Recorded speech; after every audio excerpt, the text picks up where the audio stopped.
ارشاد باری تعالیٰ ہے، اور وہ اب سے حیض کے بارے میں پوچھتے ہیں، اب کہہ دیجئے کہ یہ بیویوں کو نقصان پہنچاتی ہے، لہذا حیض کے دنوں میں اس سے بچو اور ان کے پاس نہ جاؤ جب تک کہ وہ پاک نہ ہو جائیں، پھر جب وہ پاک ہو جائیں تو ان کے پاس آؤ جہاں سے اللہ تعالیٰ نے تمہارے لیے مقدر کیا ہے، بے شک اللہ تعالیٰ توبہ کرنے والوں سے محبت کرتا ہے اور پاکیزگی اختیار کرنے والوں سے محبت کرتا ہے۔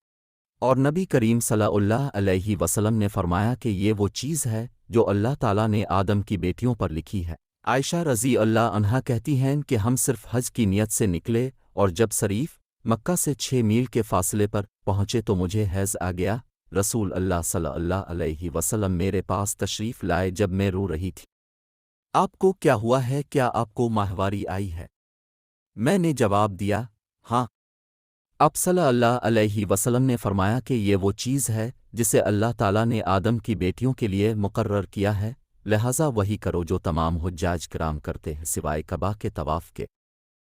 عائشہ رضی اللہ عنہا نے بیان کیا کہ رسول اللہ صلی اللہ علیہ وسلم نے اپنی بیویوں کی طرف سے گائے ذبح کی۔